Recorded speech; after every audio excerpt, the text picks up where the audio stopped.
Yes, you guessed it right. I am making a dish from the state of Assam. I'm making a very delicious dry fish, fermented fish chutney. It is called Napam Batun. I think it's a Boro dish. Correct me if I'm wrong. And welcome to Eat Your Kappa. I hope you guys enjoyed this video. To make this dish, the ingredients required are: for 2 small fermented fish, you will require 1 medium-sized tomato. I'm making use of cherry tomatoes. 1 small-sized onion finely chopped. 3 to 4 fresh green chilies, and salt to taste. I'm not taking off my jhapi because jhapi makes me happy. It rhymes. So to start with, what we need to do is take the chilies and roast it in a tawa, and make sure that you puncture a hole in your chili so that it does not explode, and roast it till you get a good aroma and till it chars a little bit.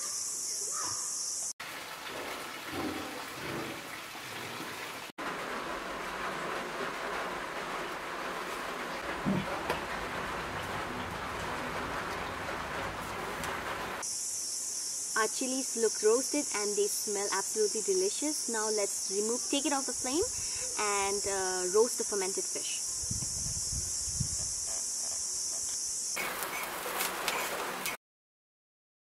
Fermented fish is very delicate and it can burn quickly, so make sure that you sprinkle a little bit of water so that it does not stick to the pan and does not burn quickly. Allow it to cook for some time.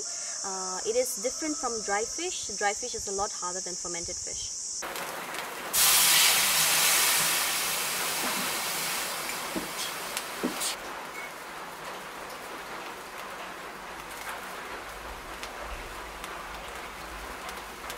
Now let's just pound them to fine paste, and remember, if you have a mixie you can still make use of it, but I don't.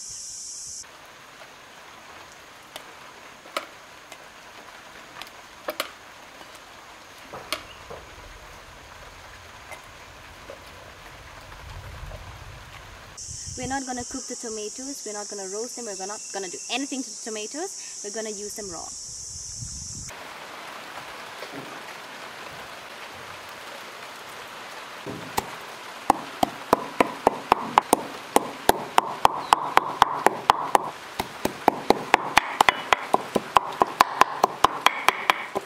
Our chutney looks ready, let's serve it.